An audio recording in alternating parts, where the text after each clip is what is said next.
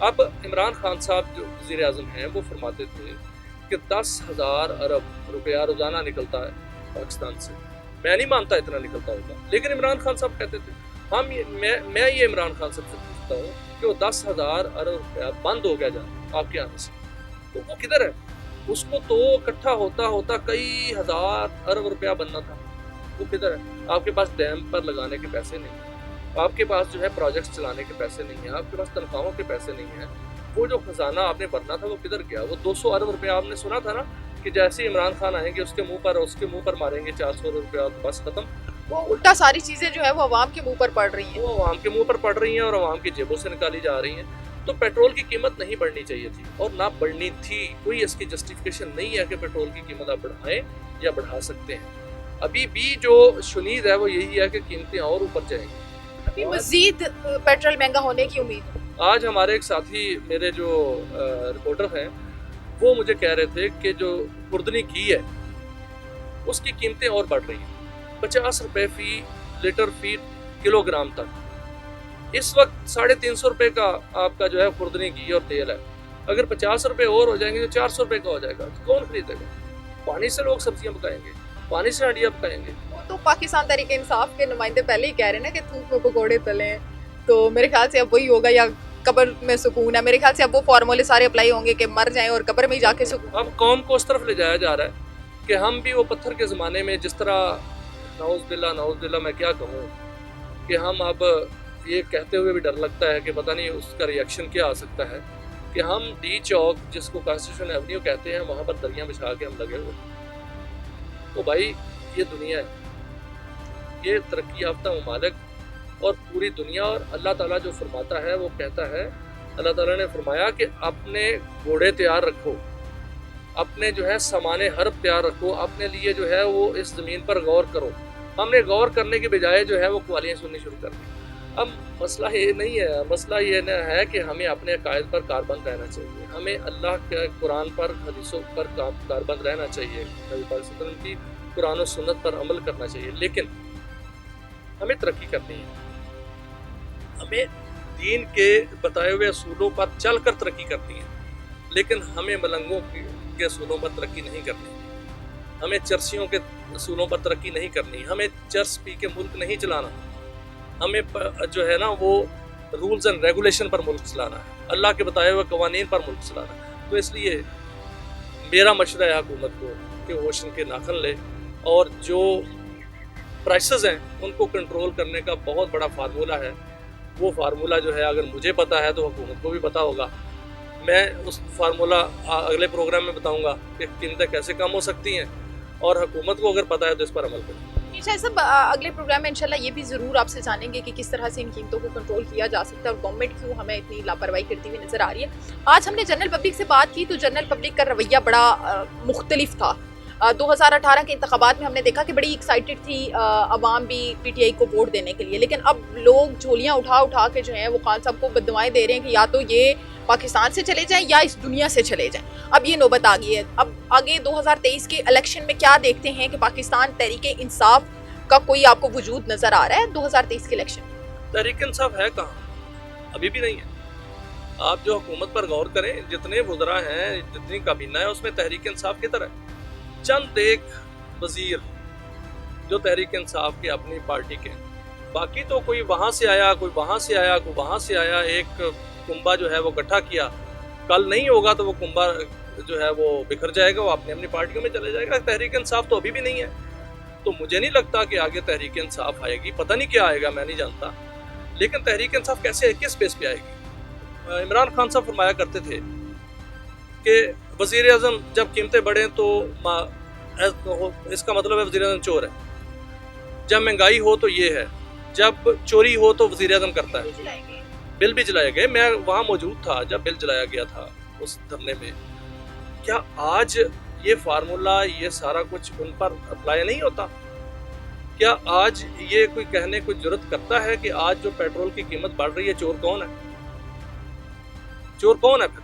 جو آج اگر وزیر اعظم جو ہے وہ اوپر بیٹھے ہوئے ہیں تو وزیر اعظم خود اپنے آپ کا محاسبہ کر لے کہ پیٹرول کی قیمت بڑھ رہی ہے. یہ کہنے سے پیٹرول کی قیمت کم نہیں ہوگی کہ خطے میں کام زیادہ ہے. ہمارے ملک میں سب سے کم ہے. دوسرے ملکوں بھارت میں ہم سے زیادہ ہے, جو بنگلہ دیش ہے اس میں زیادہ ہے. اس سے قیمتیں کم نہیں ہونی, قیمتیں کم ہونی ہے کام کرنے سے. اور جب آپ کے مشیر جو ہیں وزیر اعظم صاحب کے, وہ آپ کو پٹھا مشورہ دیں گے تو اس وقت تک قیمتیں کم نہیں ہوگی. سارے تو واہ واہ کرنے پر تلے ہوئے ہیں. میں آج ایک خبر پڑھ رہا تھا کہ وہاں بنی گالہ کے باہر احتجاج ہو رہا تھا اور اندر مشیر کہہ رہے تھے کہ سر باہر آپ کو لوگ مبارکباد دینے آئے.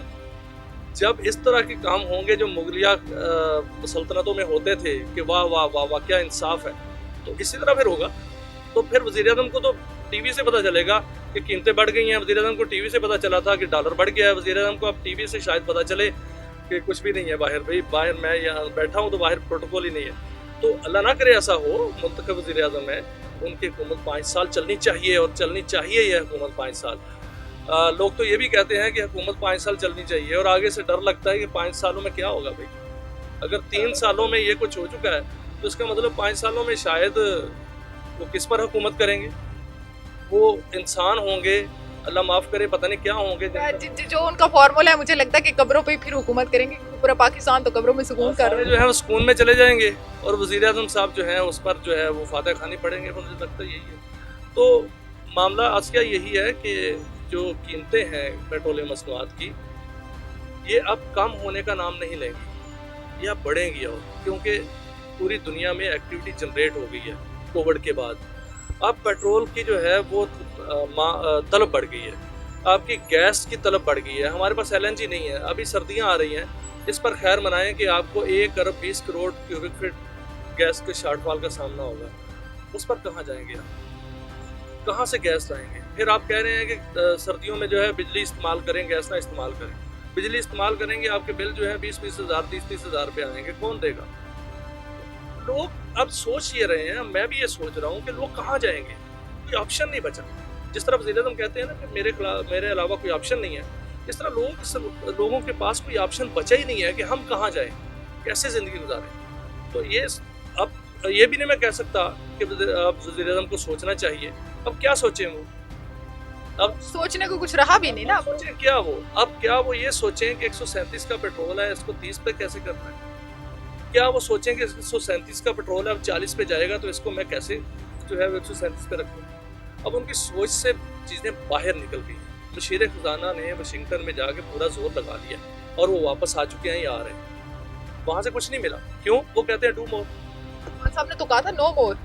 او نو نو نو, خان صاحب نے یہ نہیں کہا تھا, کیونکہ انہوں نے یہ بتا دیا تھا کہ ہم نے کوئی مطالبہ کیا ہی نہیں ہے جس پر نو مور کریں. تو ہم خود اپنے گھر میں بیٹھ کے نو مور کرتے رہے. کسی کو اس کا کیا اثر پڑے گا, کسی کی طبیعت پہ کوئی اثر ہوگا.